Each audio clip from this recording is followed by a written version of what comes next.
I like Sifu because I like playing games with good combat systems, and Sifu takes combat to another level by giving the player numerous options. You can dodge, evade attacks up and down, block, parry, interrupt, use hyper armor, counterattack, and that's not counting the environmental interactions. You can throw enemies into walls, tables, off ledges, throw and catch bottles, and fling other objects.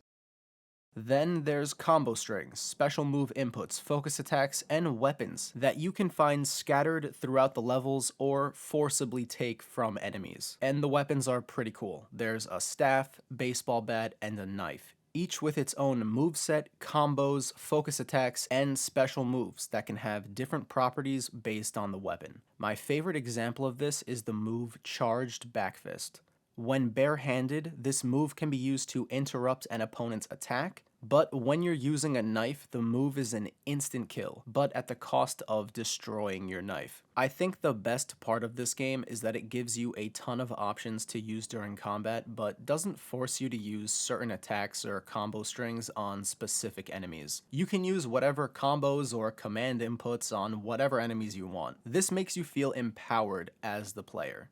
Like I said, the combat in this game is crazy. Since there's so many tools at your disposal, each player feels like they can create their own combat style. Personally, I love using moves like Crotch Punch, Throw, and Flowing Claw because they look so cool. Other players might prefer using moves like Palm Strike, Hook Intercept, or Sweep, and might have beaten the game without ever touching Charged Backfist.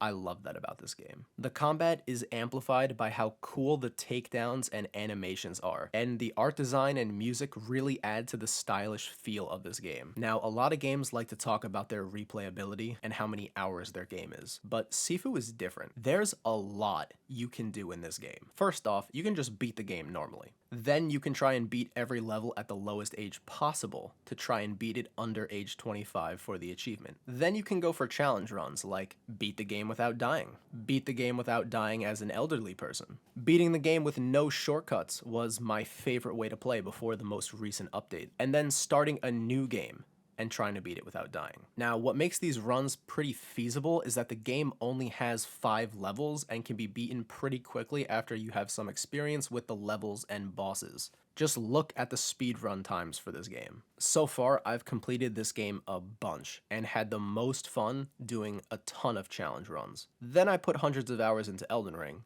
came back, and still have not gotten tired of this game. I think the reason I keep wanting to come back and play Sifu is that 1, the combat system is so good, and 2 is that because the game is so concise, I feel like I want to strive for perfection. I keep playing, trying to find that perfect run, and I haven't found it yet. I just keep finding more mistakes, and that makes me want to improve and keep playing. There's also some incredible mods on PC, and one of my favorite ones is Sifu Randomizer Mod by Kanji Danny, and I'm very sorry if I mispronounced your name. This mod is really cool if you're very familiar with the combat system and you're looking for more challenging content. And speaking of more content, this game is getting free content updates. The first one came out a couple of weeks ago, and yeah, it's pretty cool. Adding the ability to change outfits, which was previously only available on PC with mods, and easier difficulty to make the game more accessible. You have more health and enemies are less aggressive, and a hard mode, where you have less health, enemies are more aggressive and use more sweep attacks, bosses have new attacks and are harder to punish. To put into perspective how much harder the hard mode is, my first time playing, I didn't even make it to the final level. And after playing it for a bit, I made it to the final level at age 25 and got completely stomped by the second phase of the final boss. Since then, I have completed hard mode. All of the footage that you've seen when I'm playing as Yang was on hard mode, and I have to say, after spending more time with the difficulty, I really think that hard mode is the best content in the game once you're more acclimated with the combat system, because it just makes the bosses and some of the larger group encounters just more dynamic and honestly just more challenging, and I really like that. I really enjoyed my time playing this game, and I can't wait to see what's in store with future updates and also future mods because they're really fun. That's why I like Sifu. I think this game is awesome, and you should go play it.